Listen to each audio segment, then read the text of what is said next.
Ya, baik. Baik, saudara sekalian, terima kasih. Nah, hari ini kita mau menyampaikan judulnya tentang putusan hakim. Putusan hakim ya, putusan hakim.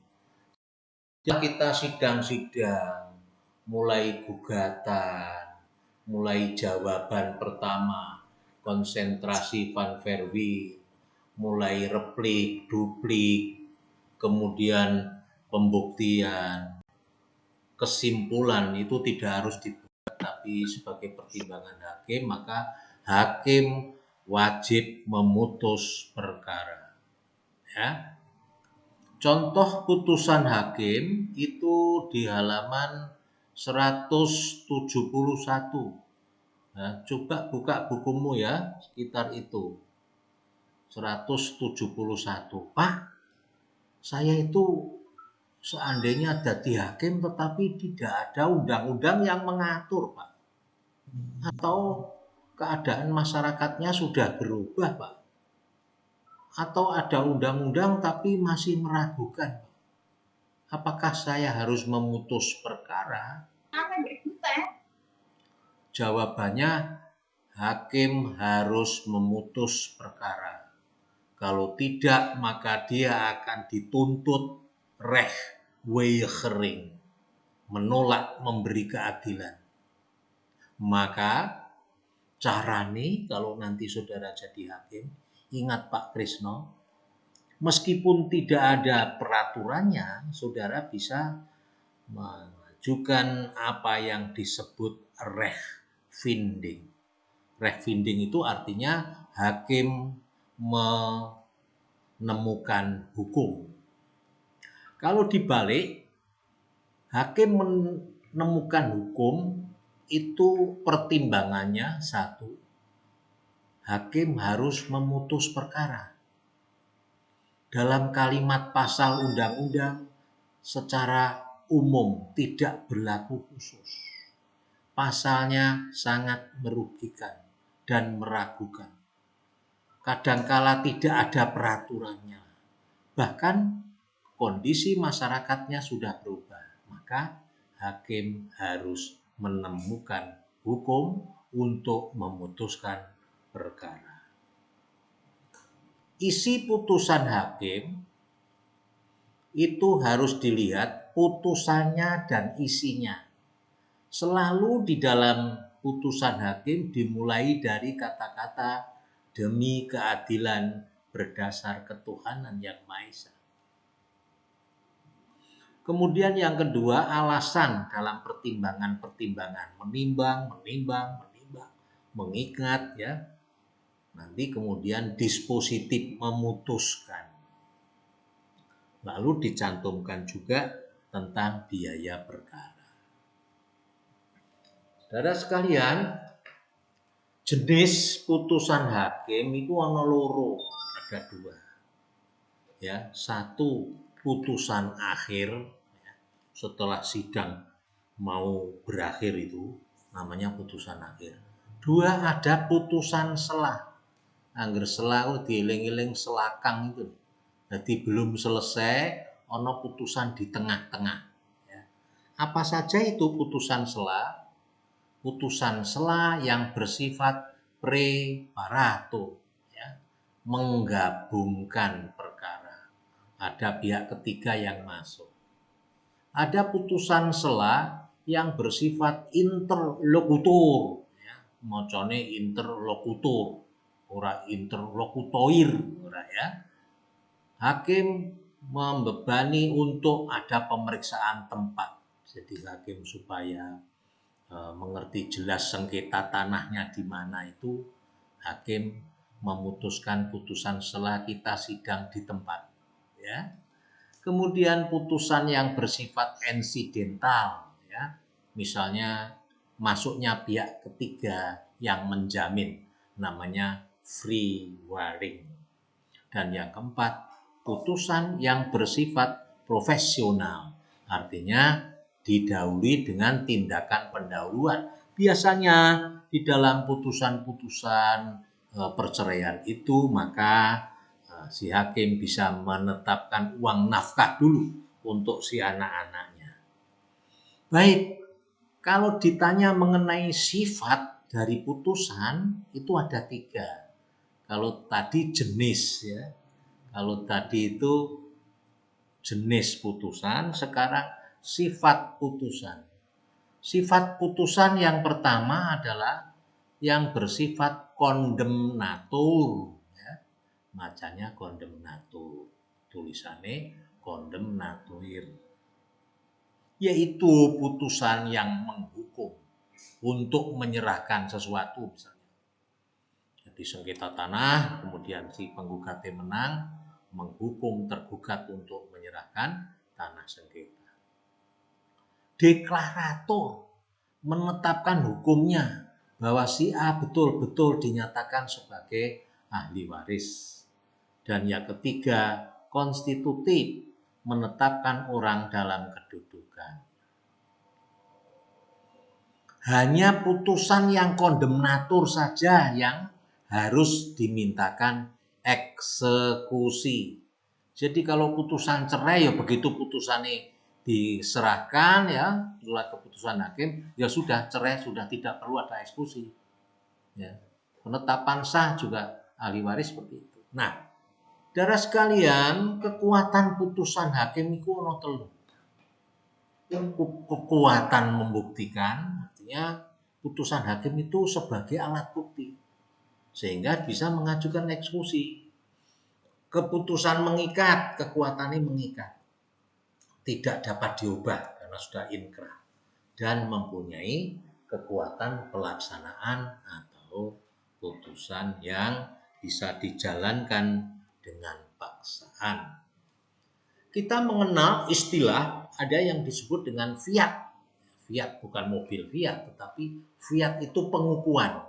Ada putusan-putusan yang harus dikukuhkan, ya, di fiat ya, oleh pengadilan negeri, yaitu pengadilan asing dengan pengadilan arbitrase. Dulu pengadilan agama juga di fiat, sekarang sudah dicabut ya. Undang-Undang Nomor 7 Tahun 1989 tidak perlu eksekusi lagi, tidak perlu fiat maksudnya. Nah, berikutnya adalah upaya hukum. Istilah upaya hukum itu apa? Upaya yang diberikan oleh hukum kepada para pihak dalam proses mencapai tujuan. Nah, kalau sudah diputus namanya banding. Diputus banding kita bisa mengajukan upaya kasasi. Itu namanya upaya hukum yang biasa. Ya. Kalau orang diputus first take bisa mengajukan upaya hukum first. Sedangkan upaya hukum luar biasa dikenal dengan istilah peninjauan kembali. Nek bahasane hukum perdata, rekes sipil. Nek hukum pidana, herzining, ya, peninjauan kembali. Saudara sekalian, saya katakan bahwa putusan yang bisa dieksekusi adalah putusan yang mempunyai kekuatan hukum tetap. Kecuali ada istilah quid furbar biforat pasal 180.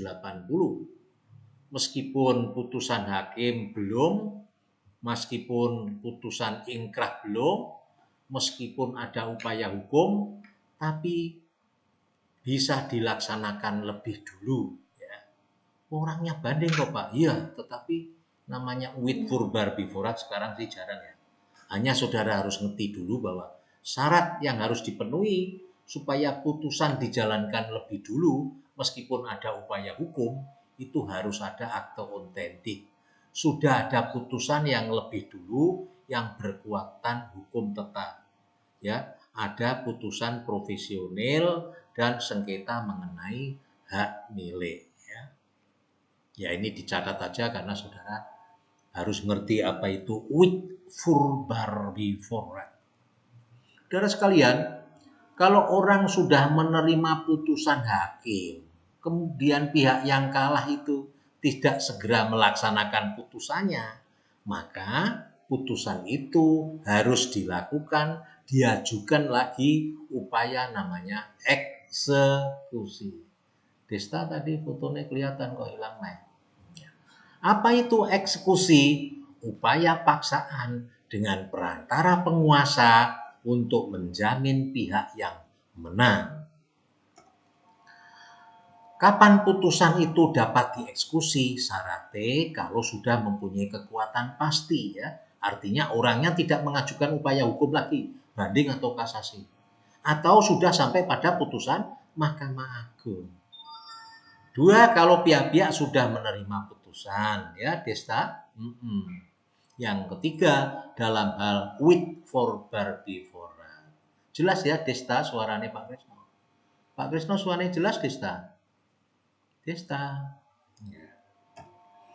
Jelas Pak. Iya cantik. Ya sing ketok iku ya. Oleh siapa sing mengajukan eksekusi? Oleh panitera di bawah pimpinan hakim. Oleh kantor lelang kalau itu mengenai sengketa perbankan dan ditetapkan baik. Atas permintaan siapa? Pihak yang berwenang atau yang menang. Pihak ahli waris, atau mungkin perkara itu, sengketa itu sudah dijual pada orang lain ya oleh pihak yang mendapat hak daripadanya. Eksekusi itu kepada siapa Pak? Kepada pihak yang kalah. Kalau yang kalah sudah meninggal ya ahli warisnya, orang yang menerima hak dari mereka. Ya, ini orang-orang yang. Nah, jalannya eksekusi ya itu pihak yang kalah, ahli waris, orang yang menerima hak dari mereka ini yang terlibat. Nah, ini pasal yang mengatur tentang jalannya eksekusi. Saya berharap kalau saudara mau jadi advokat yang handal ya, saya sarankan juga di samping bukunya Pak Krisno yang tebal itu masih ada bukunya Pak Muhammad Jais itu Membaca dan Mengerti HIR. Jadi itu menerangkan tentang pasal 118 sampai 393 ya. Cari bukunya. Atau kalau mahasiswa Pak saya carikan Pak daftar dulu kepada Mas Bagas ya. Karena advokat ini sekarang pada ya, pada baik di lulusan Fakultas Hukum UMK itu nek 30 ono sing wis dadi advokat. Jadi kalau itu eksekusinya mengenai sejumlah uang ya, itu dilakukan oleh panitera di bawah pimpinan ketua pengadilan. Atas permintaan yang menang, yang kalah diperingatkan dulu somasi agar secara menyerahkan secara sukarela. 197, 198 barang-barang di Pitur nanti disita. Disita itu disita, nanti saya terangkan mengenai sita. Kemudian hasil sita itu dilelang. Hasil lelang dibagi dan diserahkan kepada pihak yang menang. Nanti kalau ada sisa diserahkan kepada pihak yang kalah. Eksekusi dilakukan terhadap barang apa saja? Ya, seluruh kekayaan debitur menjamin utang. Tetapi kadang-kadang juga ada yang tidak boleh dieksekusi. Ya, misalnya hewan-hewan untuk alat pertanian, perkakas yang dipakai melakukan pekerjaan, ya. Kemudian alat-alat perlengkapan tidur itu tidak boleh juga. Juga buku-buku misalnya Pak dosen kalah dieksekusi ya jangan disita barang-barang bukunya. Baik. Apa yang harus dieksekusi Pak? Tadi saya sudah katakan yang harus dieksekusi itu putusan yang inkrah. Dan hanya putusan yang bersifat kondemnator. Ya, kondemnator.